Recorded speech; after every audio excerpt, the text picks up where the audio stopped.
नमस्कार। इजराइल को हमला करना है ईरान पे, ये बात सबको पता है। होगा कब? अभी तक नहीं पता है। वैसे इजराइल की तरफ से कई बार बोल चुका। अब नेतन्याहू पे भी, नेतन्याहू के घर पे हमला हुआ। इससे बड़ी गलती शायद ईरान कभी नहीं कर सकता था।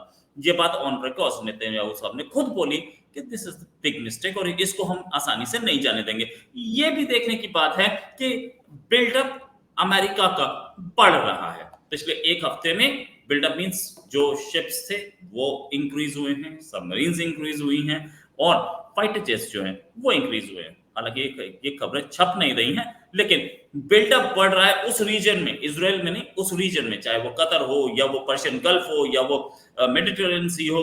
बिल्डअप बढ़ता जा रहा है, सप्लाई शिप्स लैंड कर रहे हैं। कुछ तो है गड़बड़।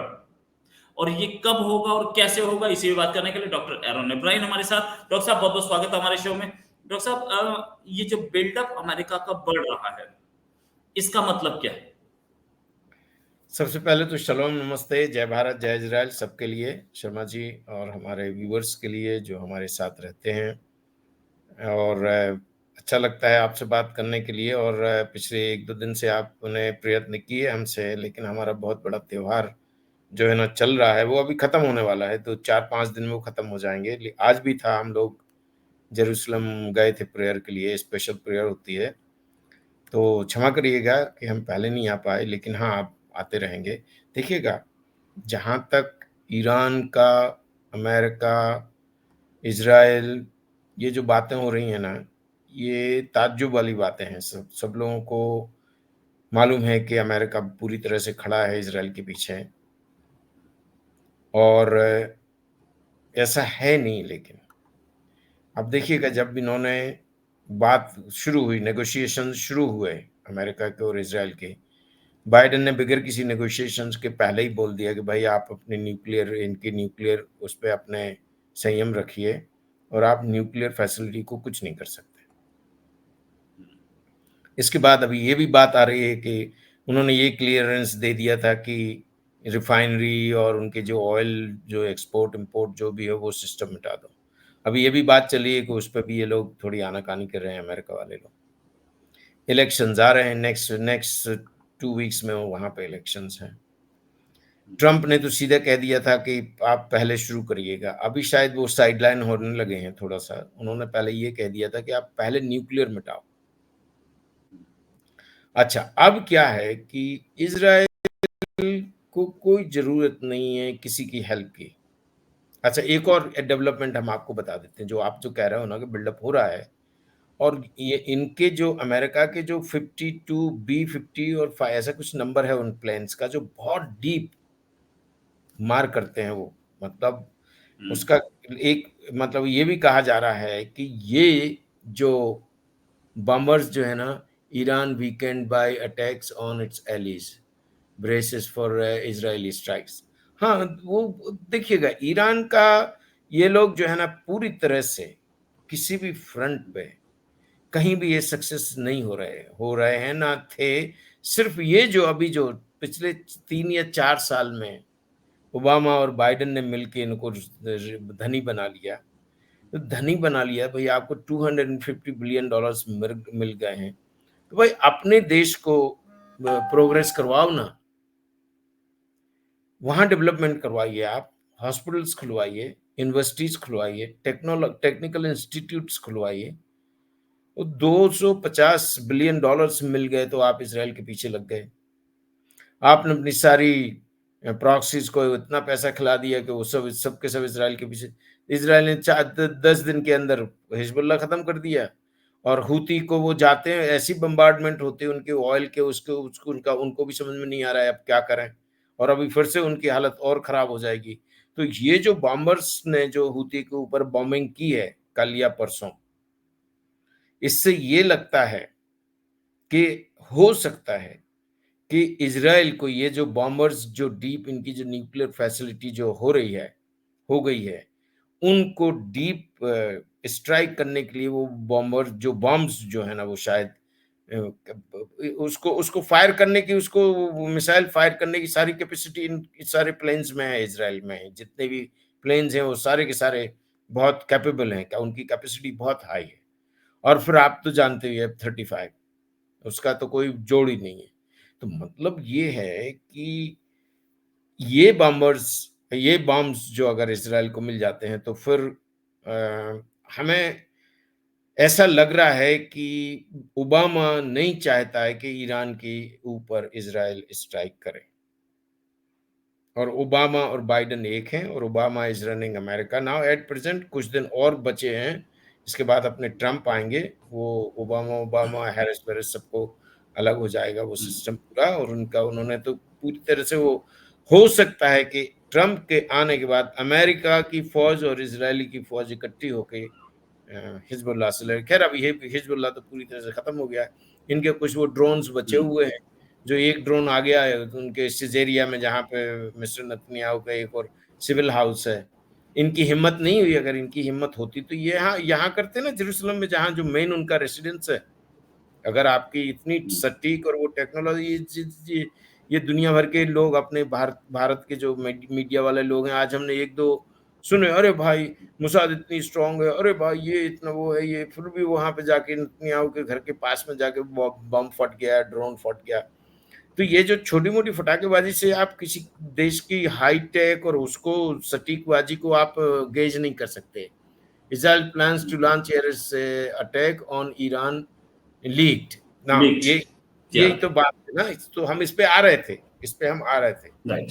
तो इसमें क्या है शर्मा जी, अमेरिका जो है ना, कहने के लिए हम तो पहले से ही कह रहे हैं कि America is against Israel, United Nations against Israel. United Nations तो पूरी तरह से एक टेरर ऑर्गेनाइजेशन बन गया है अभी वो उनरुआ के लोगों ने ओपनली, अभी तो देखो ये सिनवार की डेथ के बाद उसका जो बॉडीगार्ड या क्या ड्राइवर था, वो सिनवार में टीचर था, इसमें सॉरी उनरुआ में टीचर था। तो इनका पूरा ये डायरेक्ट, तो ये जो एक जो ये ओबामा और बाइडेन ने जो है ना, जो इलेजिटिमेट सिस्टम को लेजिटिमेट बना दिया है। मतलब ये जितने भी 56 कंट्रीज हैं यूनाइटेड नेशंस में, वो यूनाइटेड नेशंस को इतनी बुरी तरह से ब्लैकमेल कर रही हैं कि वो गलत बात को सच करवा देती हैं।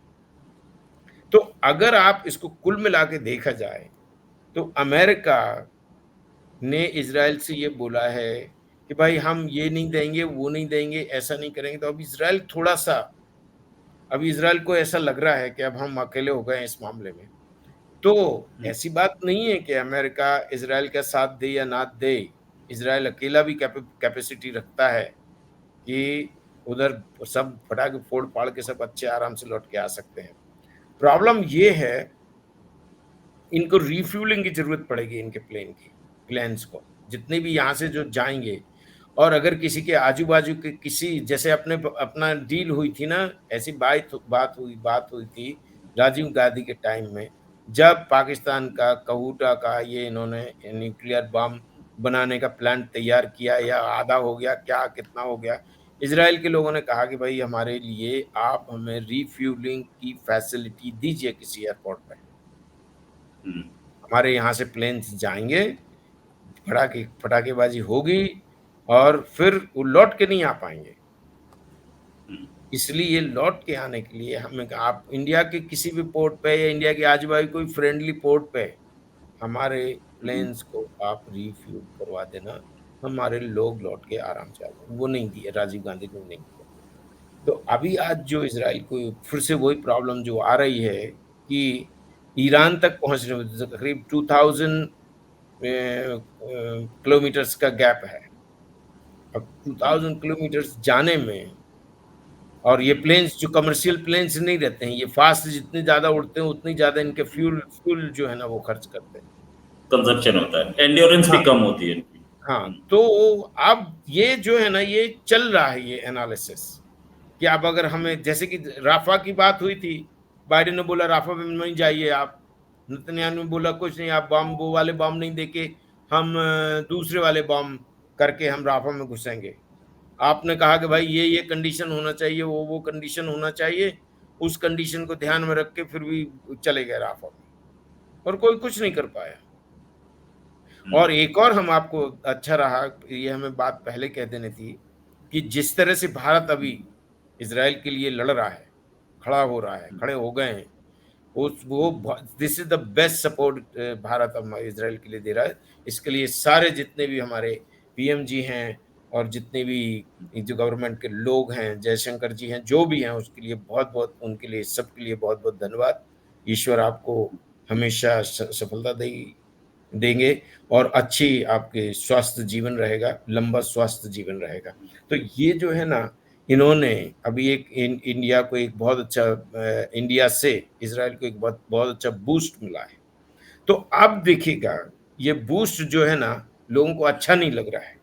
और एक और बात है, ये अंदरूनी बात है, ये वैसे काफी लोगों को ओपन भी हो चुकी है कि जो टेक्नोलॉजी मिसाइल्स वगैरह की, और ये जो भी कहिए आप, इजराइल ने भारत को दी, और भारत ने जितने भी उस टेक्नोलॉजी को यूज करके जो भी बनाया, उस सब का सब अभी इजराइल इजराइल कंज्यूम कर रहा है। तो थैंक यू वेरी मच। ये हमको असली में इसके पहले ही बोल देना था, रिकॉर्डिंग के पहले, लेकिन कोई बात नहीं। तो अब जब अगर भारत अगर इजराइल के साथ हो जाता है तो बहुत बड़ी सफलता है इजराइल की। और देखिएगा, अब कब हमारे पास अभी एक गेस्ट आए थे जर्मनी के, तो हमने उनसे ये कह दिया कि भाई आप क्रिश्चियन हो, वो यहूदी नहीं है हमारे पास, लेकिन वो, क्योंकि वो हमारी वाइफ के फ्रेंड हैं, लेडी हैं वो, हमने उनसे ये कह दिया है कि भाई आपकी लड़ाई हम लोग लड़ रहे हैं। पूरी दुनिया की जो एंटी इस्लामिक जो लड़ाई जो लड़ी जा रही है, वो इजराइल लड़ रहा है। और आपके लोग या जो भी हो, मैक्रोन फैक्रोन, जितने भी जो लोग हैं, जो भी आप अगेंस्ट चले जाते हैं आप लोग, ये आप अपने हाथ पे कुल्हाड़ी नहीं, अपने पाँव पे कुल्हाड़ी नहीं, अपनी गर्दन पे आप अपने हाथ से कुल्हाड़ी मारो, इससे सुसाइडल। चलिएगा, जरा थोड़ा डाइवर्ट हो गए हैं। तो अब क्या है, अपन अपने टॉपिक पे आ जाते हैं। तो जो अटैक है वो कभी भी हो सकता है। जैसे कि हम लोग सोच रहे थे, जो अपनी पॉपुलेशन है, हम लोग सोच रहे थे कि ये अटैक आज आज या कल में हो जाना चाहिए था, क्योंकि जो मेन त्योहार था वो हमारा वेंसडे थर्सडे को था, और सैटरडे शबात हो जाता है, संडे शबात, और संडे आज खत्म हो गया। आज या कल में हो जाना चाहिए था, ऐसा हम लोगों का एनालिसिस था। यहाँ पे हम लोग जो जितने भी लोग बैठते हैं, बात करते हैं। अब अगर आज या कल नहीं हुआ है, तो अगले के 2, 4, 5, 10, 15 कभी भी हो सकता है। लेकिन ये एक इम्पॉसिबल चीज हो जाएगी कि इजराइल अटैक ना करे। इजराइल अटैक करेगा ही। अब क्या है कि हो सकता है, उनकी नेगोशिएशन चल रहे हैं बाइडेन के और मिस्टर नेतन्याहू के। जो अपनी कांग्रेस है, वो एक अलग अपनी एक अपने फेवर लिए हुए बैठी हुई है इजराइल के लिए। इसके बाद फिर जो ज्यूइश लॉबी है, ये कांग्रेस जो है ना, एक ग्रुप है एंजेलिकल क्रिश्चियंस का, जो वो बाइबल पढ़ते हैं जो हम लोग पढ़ते हैं, इसलिए वो इजराइल को बहुत ज्यादा चाहते हैं। वो कांग्रेस है। इसके बाद फिर ऐसा करके जो इजराइल का जो सपोर्ट बन रहा है, वो बहुत अच्छा बन रहा है। और ये कभी भी अटैक करेंगे, लेकिन थोड़ा सा हो सकता है कि नेतन्याहू असमंजस में है कि अरे यार, ऐसा ना हो कि अगर हमने अटैक किया, इन्होंने मदद नहीं की। हमारे ख्याल से मोस्ट प्रॉब्ली जितना भी अपना एडमिनिस्ट्रेशन है, ये शायद इस इलेक्शन में ट्रंप के आने की प्रतीक्षा कर रहे हैं हम लोग। अच्छा, अब क्या होगा कि वैसे ट्रंप अगर आ भी गए ना, तो जनवरी तक वो कुछ नहीं होगा। लेकिन एक बात इसमें सबसे बड़ा एडवांटेज ये हो जाएगा कि न्यूट्रल हो जाएंगे। बाइडेन, हैरिस, फैरिस न्यूट्रल हो जाएंगे। अगर हैरिस आ जाती है, 2 या 10% मैक्सिमम चांसेस है हैरिस के आने के। अगर कमला हैरिस आती है, तो वर्ल्ड के आगे के 4 साल वर्ल्ड की क्या हालत होगी।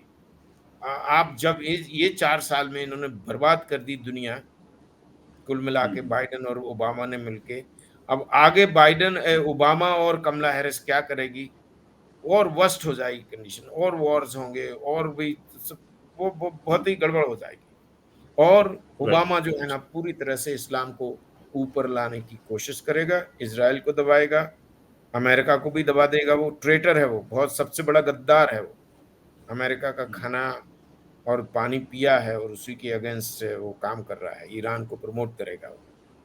तो ये जो है ना, अटैक होना है, पक्का है। अब किस लेवल का होना है, न्यूक्लियर बचाएंगे या फिर ऑयल एक्सपोर्ट बचाएंगे या फिर ऑयल सोर्सेस हिट करेंगे, पता नहीं क्या हो रहा है। तो अब जो है ना, हम लोग भी प्रतीक्षा कर रहे हैं, क्योंकि ये ड्रोन फ्रोन छोटे मोटे अटैक भी मीडिया में बहुत ज्यादा डिस्कस किए जाते हैं। अरे इसराइल की कोई क्या है, ये है वो है, ये कोई बहुत सारे लोग हैं जो हमारे वो बहुत सारे मतलब भारत के मीडिया में, एक कोई वशिष्ठ करके हैं, वो गिरिजेश वशिष्ठ, हिंदू हैं, ब्राह्मण हैं शायद, लेकिन इसराइल के अगेंस्ट बोलते हैं। एक पांडे हैं, अशोक कुमार पांडे, वो ब्राह्मण हैं, इसराइल के चेहरे उगलते हैं। इसके बाद एक कोई बहुत बड़े एयरफोर्स ऑफिसर काक करके हैं, वो कश्मीर के हैं, वो इसराइल को टेररिस्ट मानते। तो ये जो जो मतलब ये जो मीडिया का जो ये अलग बन रहा है। तो आपका जो प्रश्न जो है ना, हम उसको अच्छी तरह से इस तरह से जवाब देंगे कि अटैक तो होना है, अब वो आज भी हो जाए या कल हो जाए, या फिर एक और बड़ा जो सबसे बड़ा जो त्योहार आता है शिमखात तोरा, वो है शायद 25 या 26 तारीख को। उसके बाद फिर हम लोग पूरी तरह से फ्री हो जाएंगे त्योहारों से और पूरी नॉर्मल लाइफ में आ जाएंगे। तो हो सकता है ओके। क्या कर रहे हैं। अच्छा, वो 25-26 तारीख के बाद शिंकाथोरा के बाद कोई फेस्टिवल्स खास नहीं है, तो खत्म हो हो, सकता नहीं है नहीं, उसके खत्म ही हो बाद एक जाएंगे। बड़ा हमला।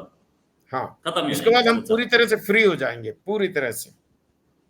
मतलब ओके, पूरा बहुत इज़राइल बढ़िया। जो है ना, इज़राइल की जो पॉपुलेशन है, वो पूरी तरह फ्री हो जाएगी त्योहारों से। तो फिर ये कभी भी कर ओके, सकते हैं, ऐसा भी हो सकता है। चलिए कभी भी कर सकते हैं, यस, ऐसा भी हो सकता है, राइट। तो सर एक चीज और, क्या अमेरिका का सपोर्ट कहीं कम हुआ है, और इंडिया का क्या सपोर्ट रहा है इस टाइम पे, अगर आप थोड़ा एलैबोरेटली बता पाए तो। देखिएगा, इंडिया का ये सपोर्ट हुआ है कि इज़राइल ने क्या किया, जो हमारे फॉरेन मिनिस्टर हैं मिस्टर काट्स, हम्म, उन्होंने कहा है ये जो गुरेटास है, क्या नाम है, यूनाइटेड नेशन असेंबली का, यूनाइटेड नेशंस का जो सेक्रेटरी है ना, जनरल सेक्रेटरी, या पर्सोना नॉन ग्राटा डिक्लेयर किया उन्हें। उन्होंने बोला you can not enter Israel. ठीक है। हम्म, अब इन्होंने क्या हम्म, किया कि एक डिक्लेरेशन साइन करवाया लोगों से कि ये गलत है, ये विड्रॉ करो, ऐसा करके सिर्फ 10 कंट्री ने उसको बोला कि नहीं, इसको आने की कोई जरूरत नहीं है इज़राइल में, यूनाइटेड नेशंस का सेक्रेटरी होने के नाते, क्योंकि आज तक उसने हमास के इस अटैक को कंडेम नहीं किया। पता नहीं किस किस कितनी चीजें जो सच्ची हैं उनको कंडेम नहीं किया है, और हमेशा इज़राइल की बुराई हम्म, करता है। तो हम्म, वो 10-12 कंट्री, तो वो पेपर जो जो लेटर आया साइनिंग के लिए, वो इंडिया भेजा गया। हम्म, उस लेटर को हमारे पीएम और पूरे एडमिनिस्ट्रेशन ने नकार दिया, जयशंकर जी ने, सबने मिलकर, हमें नहीं करना है इस पेपर के ऊपर साइन। तो मतलब एक जो ये वाला जो स्टैंड है ना, जो भारत ने लिया है, it's it's remarkable, considerable, thank you for this, इसलिए हमने थैंक यू भी बोला था। तो ये एक तो बात ये हो गई। दूसरी बात ये है कि वो जो शिपमेंट है ना, जब आपका कारगिल वॉर हुआ था ना, हम्म, कारगिल वॉर होने के बाद कुछ 6 या 7 महीने के बाद एक वो आया, आर्टिकल आया टाइम्स ऑफ इंडिया के ऊपर, उस टाइम हम भारत में ही थे। हम्म, तो उसमें लिखा हुआ था कि how is a Kargil war was one by the help of Israel. अब ये क्या करते थे इज़राइल में, पता नहीं कौन सी एक कोई कंट्री जिसका नाम कभी सुनने को मिलता है या नहीं मिलता है, उस कंट्री का एक झंडा लगा दिया उस शिप के ऊपर, और वो शिप पता नहीं कहाँ उसको लैंड करवाते थे, निकोबार फिकोबार और कहाँ इंडिया में, और उसके सारे के सारे जो इज़राइल के जो वेपन्स है ना, वो पूरे के पूरे हम्म, भारत पहुंचते थे। और फिर इसके बाद उन्होंने जो लेजर लेजर टेक्नोलॉजी जो दी एयरफोर्स को अपनी, एक बिल्कुल प्रिसीजन, कहाँ ये लोग छुपे हुए हैं वहीं मार के आओ। तो ऐसे करके वो जो हेल्प जो है ना, इसलिए मोदी जी कहते हैं कि हम इज़राइल को एक अकेला नहीं छोड़ सकते, क्योंकि इनकी वजह से नॉट ओनली कारगिल वॉर, जब जब भी कहीं किसी भी तरह की सपोर्ट की जरूरत पड़ी है, पॉलिटिकल और यूनाइटेड नेशंस का फॉरेन अफेयर्स, वेपन्स, टेक्नोलॉजी, उसमें इज़राइल भारत के साथ खड़ा हुआ है, भारत के लिए खड़ा हुआ है।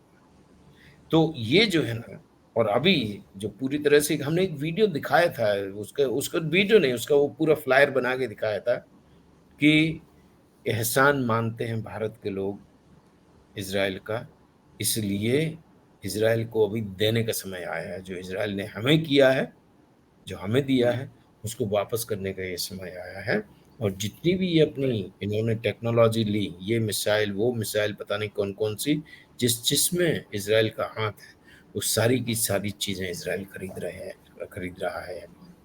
तो ये तो मानने लायक बात हुई।